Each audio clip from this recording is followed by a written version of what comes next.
Hello and welcome to 6 Minute English. I'm Alice. And I'm Rob. So, it's nearly exam time again, and the subject of today's show is how to prepare well for an exam. I've got some great tips actually, Alice. Oh, have you really?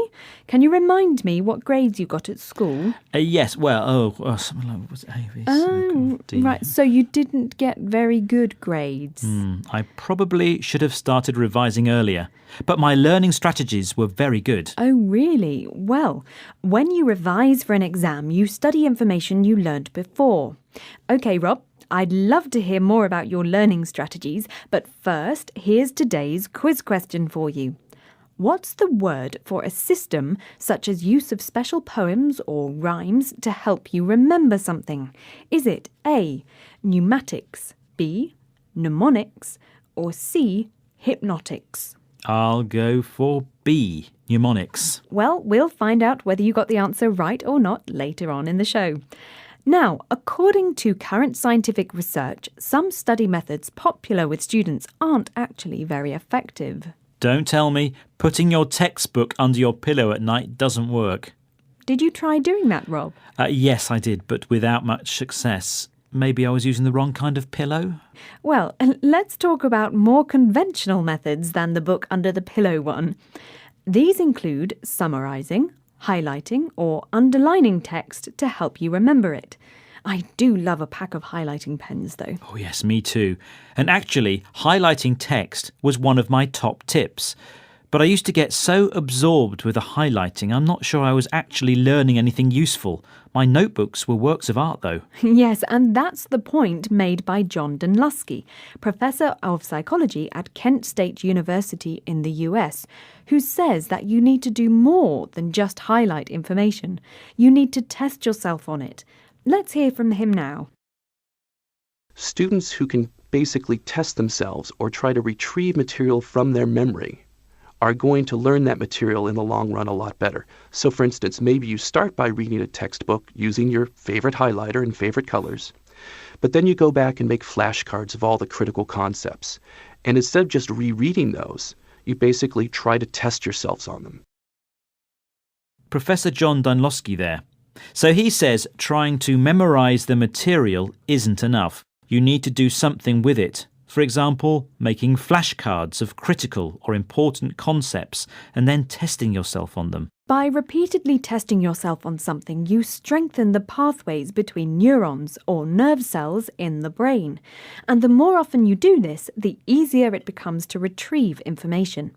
And retrieve means to get something back. That's right. When you repeatedly test yourself over a longer period of time, for example, over months or weeks, this is called distributed practice, and psychologists believe this is a very effective way to learn. It sounds like hard work though, doesn't it? I prefer the cramming method, which means to try and learn lots of information in a short period of time.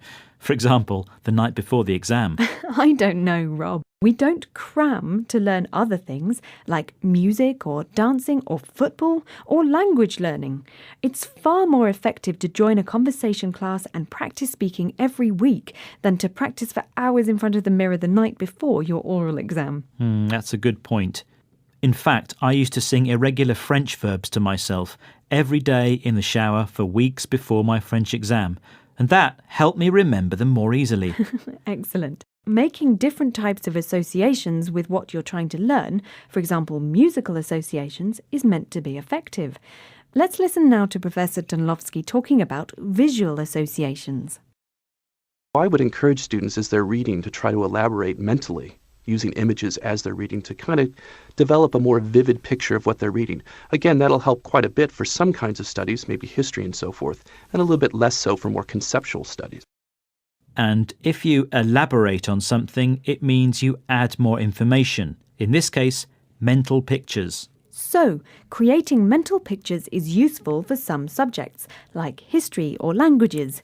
But conceptual subjects, ones based on abstract ideas rather than things, like maths, for example, it might not be so easy to associate ideas with pictures.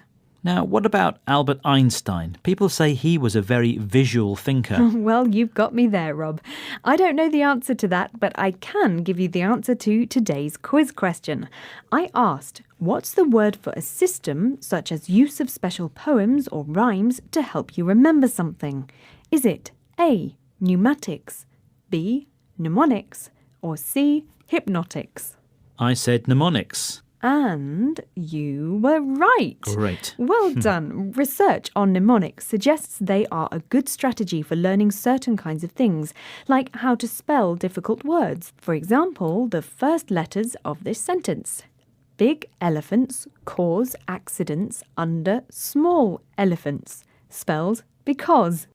Now, do you think you can remember the words we heard today, Rob? We heard revise, critical, neurons, retrieve, distributed practice, cramming, elaborate, conceptual. Well, that's the end of today's 6-Minute English. Remember to join us again soon. Bye-bye. Bye-bye. 6 Minute English from the BBC.